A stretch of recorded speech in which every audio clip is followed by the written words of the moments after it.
जो आज बात कर रहा हूँ, इस बात पर बहुत ध्यान देने वाली बात है। पहले सोचना समझना, फिर उसके बाद इसके ऊपर प्रतिक्रिया देने की बात है। क्योंकि धर्म के विषय में कोई भी बात और अति धार्मिक लोग जो हैं, जो धर्म उनके जब सिर चढ़ जाता है तो सबसे पहले उनकी बुद्धि पर घात करता है। उनके सोचने समझने की जो शक्ति है उसको क्षीण कर देता है, जिसके बाद वह कोई भी तर्क वितर्क पर बहुत ही घातक सिद्ध हो जाते हैं।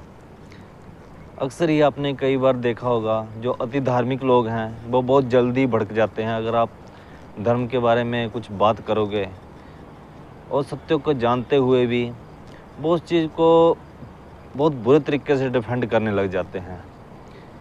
ऐसा ही एक वाक़या है, किसी ने किसी को ऐसे पूछ लिया कि रामायण में जब युद्ध हो रहा था राम और रावण का, तो उसी बीच लक्ष्मण को जो है बाण लगता है और उसके बाद वो मूर्छित हो जाते हैं और उनके लिए फिर संजीवनी बूटी लाई जाती है। तो उसका पूछना था कि सिर्फ लक्ष्मण के लिए ही संजीवनी बूटी क्यों लाई गई, जो बाकी इतनी जनता मरी, इतने जो सैनिक मर रहे थे उनके लिए क्यों नहीं, वो भगवान थे, राम थे, उनके लिए क्यों नहीं कुछ भी किया।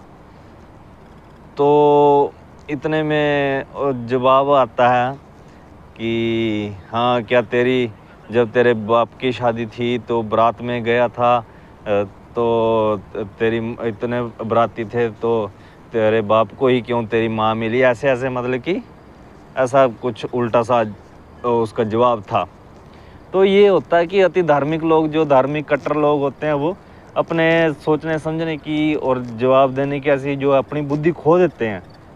उसका जवाब कोई ऐसा भी उसको सिद्ध करके उसको सही जवाब भी दिया जा सकता था कि हाँ, भगवान जो लक्ष्मण थे वो मूर्छित हुए थे, वो मरे नहीं थे, मूर्छित हुए थे, जो कि संजीवनी बूटी से बचाए जा सकते थे, ना कि जो मर गए थे उनको जिंदा किया जा सकता था।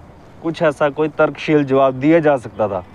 लेकिन उसको क्या है, धार्मिक जो उसको धार्मिक ऐसी भावना एकदम से आहत होगी। कितनी कमज़ोर है हमारी धार्मिक भावनाएं, आहत होगी कि उसकी सोचने समझने की शक्ति जो क्षीण होगी और अपने नीचता पे वो गिर गया, जो रिप्लाई देने वाला था, और उसको भला बुरा कहने लगा।